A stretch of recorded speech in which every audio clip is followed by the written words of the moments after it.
Hello, welcome to another episode of Stray Thoughts. Happy to have you along. Today I was watching a video from Adam Lane Smith, who I have been watching a great deal of content from, and I came upon one called 3 Secrets I Keep from My Wife. And this is provocative to me because I often talk about how we really need to be a lot more honest with ourselves and each other. So this piqued my curiosity. What he was talking about is selective secrecy. And the point he was making at the beginning is that you should hide your own fears and maintain emotional discipline.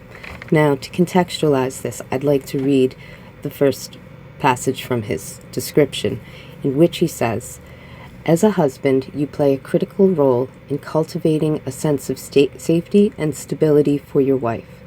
In this video, relationship coach Adam Lane Smith shares 3 important secrets men must keep to build trust and devotion." And if you want to know the other 2, go check them out. I'll put the link below. I agree that, well, let me read the comments. Let's see if I can pull this up. All right, here we go. I responded saying excellent guidance, because I do think he is full of excellent guidance. I went on to say, emotional regulation and composure are necessary to act as a metronome and transmit calm control in the face of stress and chaos. One caveat: women, like children, know when there's something going on below the surface. Creating a clearly designated space to vent or discuss issues with her is probably better than leaving her to wonder. Women can dream up every bad thing possible and suffer imagination and worry more than any actual reality, because this is what we do. We put everything up on the big mental whiteboard and try to run a differential, and sometimes when we're a little more concerned or anxious, we sometimes favor the more dire possibilities. So I would say it's not necessarily the best bet to leave things up to a woman's imagination. And Adam replied saying, correct.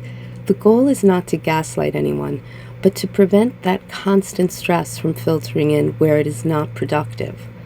Always give context when asked. Just keep it productive. And that's the finer point I really want to highlight here, because men get the message from women that they should be open and vulnerable and expressive, and to an extent this is absolutely beneficial, necessary, but then men get the message from men that they need to be tough and keep it all in and stay in this leadership role. And yes, there are absolutely times when that's necessary. I think the true art of finding that masculine balance is creating boundaries around when and how we communicate our fears, our concerns, what challenges we face.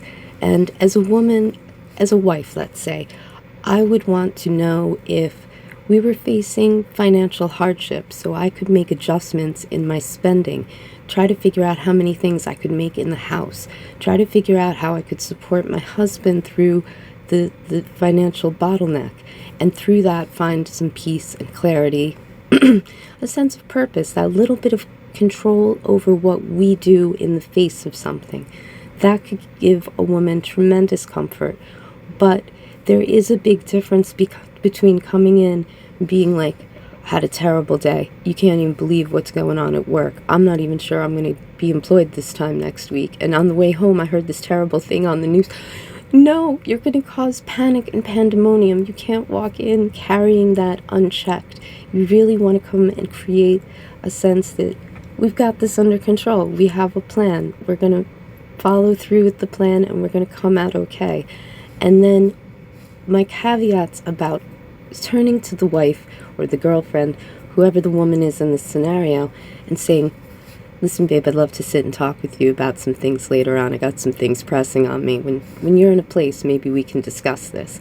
And for her to know, oh, okay, there's a thing, and to get herself oriented that she doesn't have, you know, 2 kids swinging from her and a pile of dishes and whatever she might have with her own work if she's employed. It's a lot. It's a lot to just have somebody come in and be like, we've got a problem. But to see, once everything's settled and quiet, look, can we make a little bit of time to sit down and discuss some of the things that are going on? I'd really love to talk it through with you. That's the magic. Not to be stoic to a fault, not to be withholding, not to press everything down until you become withdrawn and depressed. That is not masculine. What I think he's really trying to get at is the fact that, well, I learned this from Richard Grannon, our state transmits. And that means if we come in and we're really high energy, we're likely to pull people up to our level. And if we're really low, kind of a downer, and people kind of come down a little bit. And if we're anxious, we can cause other people to feel fear. Talked about this elsewhere, that it doesn't take much. So you have to be mentally, emotionally, and physiologically in the state you want the people around you to be in. This is just good leadership advice for anyone. But in terms of masculinity, this is part of the strength and the power to provide a sense of safety and care for others. And this is a wonderful way to sort of keep the level and let everyone feel all right. And then a man and his woman can take a moment aside and say, look, what are we really dealing with? And work as partners.